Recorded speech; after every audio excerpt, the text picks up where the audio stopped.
बुटवल उपमहानगरपालिका 11 स्थित कालिका पथ योगी कुटी चोकदेखि होराइजन चोकसम्मको सडक खण्डमा पर्ने प्रसारण लाइनको मोनोपोल राख्ने काम धमाधम भइरहेको नेपाल विद्युत प्राधिकरणले जानकारी दिएको छ।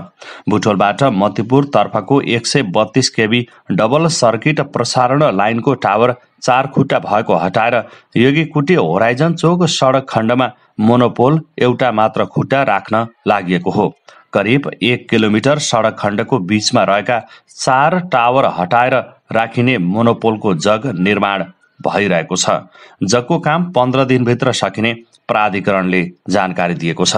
मोनोपोल निर्माण स्तरमा आपूर्ति भइरहेको छ र उक्त सडक खण्डमा 30-30 मिटरका 2वटा र 32-32 मिटरका 2वटा मोनोपोल जडान गरिनेछ।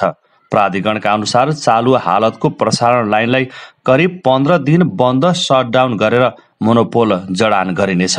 उक्त खण्डमा रहेका पुरानो टावर हटाइनेछ, साथै तार पनि नयाँ प्रयोग गरिनेछ।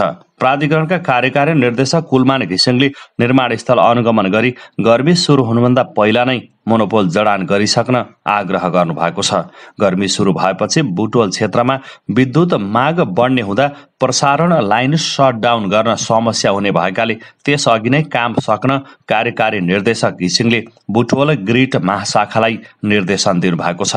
सडक र प्रसारण लाइन तार बीचको दूरी कम हुँदा सडकमा गुड्ने ठूला गाडीले लाइन छोएर हुन सक्ने दुर्घटनाको अन्त्य गर्न योगी कुटी होराइजन चोक सडक खण्डमा मोनोपोल राख्न लागि हो। हाल सडक र लाइन बीचको दूरी 6 मिटर भन्दा कम रहेको छ। मोनोपोल राखेपछि सडक र लाइन बीचको दूरी करिब 9 मिटर रहनेछ। प्रसारण लाइनको टावर हाल बीचमा हुँदा उक्त सडक खण्ड साँघुरो रहेको छ। हाल टावरको बेसमेन्टको व्यास करिब 8 मिटर रहेको छ। मोनोपोलको बेसमेन्टको व्यास करिब 2.5 मिटर मात्रै रहनेछ। यसले गर्दा सडक पनि फराकिलो हुनेछ र साथै मोनोपोल राखिएपछि हालको प्रसारण लाइनको मार्ग धिकार घट्ने भएकाले त्यसको दायाँ बायाँ रहेका घर पनि थप सुरक्षित रहनेछन्। मोनोपोल निर्माणका लागि 3 करोड 65 लाख रुपियाँमा ठेक्का सम्झौता भएको थियो। प्राधिकरणको लगानीमा निर्माण भइरहेको मोनोपोलको सम्पूर्ण काम आगामी जेठभित्र सम्पन्न गर्ने लक्ष्य रहेको छ।